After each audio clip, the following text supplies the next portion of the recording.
আজকে চ্যালেঞ্জ অনেক বড়।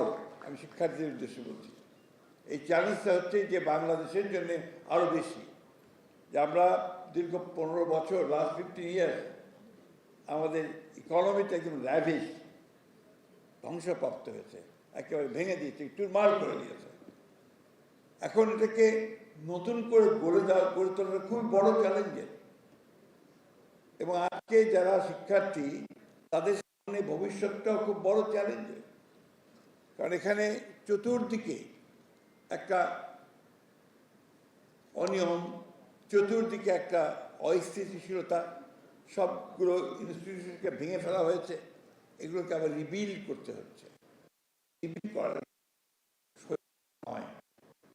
জন্যে যে পরিমাণ দৃঢ়তা দরকার, যে পরিমাণ সাহস দরকার, যে পরিমাণ প্রজ্ঞা দরকার, সেটা আমাদের নেতার আছে বলে আমরা মনে করি।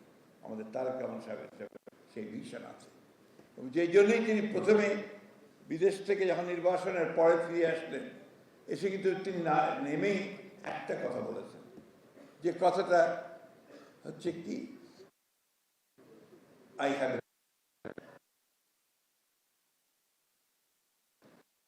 কথাটার অর্থটা, আমার একটা পরিকল্পনা আছে, সেই পরিকল্পনা হচ্ছে রাষ্ট্রটাকে তৈরি করবার, রিবিল্ড করবার, মেরামত করবার, এবং তাকে আবার উঁচু জায়গায় নিয়ে যাওয়া। আমরা তারেক রহমান সাহেবের নেতৃত্বে কাজ করছি, এবং কাজগুলোর মূলই হচ্ছে আপনার যে আমাদের এই ভাঙা জিনিসগুলোকে ঠিকঠাক করে আবার সেটাকে টেনে উপরে তোলা। এখানে ডক্টর মাহাদিন আলম আছেন, তিনি আমাদের সঙ্গে দীর্ঘদিন ধরে কাজ করছেন। আমরা দেখেছি তার মধ্যে একটা সৃষ্টির একটা ব্যাপার আছে, ক্রিয়েটিভ একটা ব্যাপার আছে। আজকে ক্রিয়েটিভিটিটা আপনাদের সকলের দরকার। আমি মনে করি যে আপনারা এই ক্রিয়েটিভিটি থেকেই বাংলাদেশকে নতুন করে গড়ে তুলতে পারবেন। আগে আমরা যেভাবে চিন্তা করতাম, বয়স্ক মানুষ, আমিও শিক্ষকতা করেছি দীর্ঘদিন ধরে, আমরা যে জিনিসগুলো পড়াতাম বা পড়তাম, তার থেকে এখন কিন্তু পরিবর্তন, আপনার পরিবর্তন রপ্ত সামনে দিকে এগিয়ে যাওয়া। আজকে যারা এখানে এসছেন শিক্ষার্থীরা, তাদের সামনে আরেকটা চ্যালেঞ্জ আছে, তাদের নিজেদের জীবনের জীবিকাকে ঠিক করা, অর্থাৎ কর্মসংস্থান সৃষ্টি করা। বাংলাদেশে এখন প্রায় 4 কোটি, না প্রায় 4 কোটি শিক্ষিত বেকার যুবক।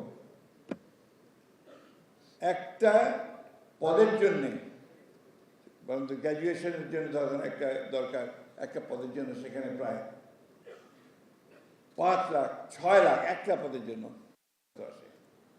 আমরা একটা বিশ্ববিদ্যালয় করতে যাচ্ছি ঠাকুরগাঁওয়ে, এর জন্য আপনার প্রাথমিকভাবে আপনার অফিস পদগুলোর জন্য দরকার, যখন দেওয়া হয়েছে হাজার হাজার দরখাস্ত আসছে সেখানে। এই যে আনএমপ্লয়মেন্ট, এই আনএমপ্লয়মেন্টকে তো আমরা রাতারাতি মুহূর্তের মধ্যে শেষ করা যাবে না। এটার জন্য আমাদেরকে নতুন করে কাজ করতে হবে, যে কারণে আমাদের নেতা যেন তারেক রহমান সাহেব, তিনি আজকে সম্পূর্ণ নতুন চিন্তা ভাবনা করছেন। তিনি চিন্তা ভাবছেন যে গোটা অর্থনীতিকে কিভাবে সাজানো যায় যাতে করে সবচেয়ে বেশি কর্মসংস্থান সৃষ্টি হয়, যে কারণে ক্রিয়েটিভ ইকোনমি বলে তিনি একটা শুরু করেছেন কাজ, যেটাতে আমরা কামার, কুমোর, তাঁতি, গায়ক, খেলোয়াড় সকলকে সাধারণত সম্পৃক্ত করতে পারবো, সেখানে তার কর্মসংস্থানে আরও সহযোগিতা করতে পারবো। আমরা একই সঙ্গে যেন আমরা স্কিল ট্রেনিং দিয়ে, কারিগরি শিক্ষা আরও বেশি করে দিয়ে, টেকনিক্যাল ট্রেনিং দিয়ে আমরা যেন আমাদের ছেলেমেয়েদেরকে বিদেশে পাঠাতে পারি কাজের জন্য, সেই চেষ্টাটা আমাদের শুরু হয়েছে ইতিমধ্যে। এগুলো করা হচ্ছে যে এখন যে অবস্থা, তাতে করে কিন্তু আপনার কোনো কাজ হবে না। আজকে যারা শিক্ষার্থী এগ্রিকালচারে পাস করবেন, সবাই যে আপনার এগ্রিকালচার ডিপার্টমেন্টে কাজ পাবেন বা এগ্রিকালচার রিলেটেড ডিপার্টমেন্টে কাজ পাবেন, তা কিন্তু পাবেন না। আপনাদেরকে ইতিমধ্যে আমি জানি অনেকেই এগ্রিকালচার রিলেটেড, অ্যাগ্রো রিলেটেড বিজনেসে অনেক ভালো করেছেন, যেটা এখন খুব বেশি প্রয়োজন বলে আমার কাছে মনে হয়।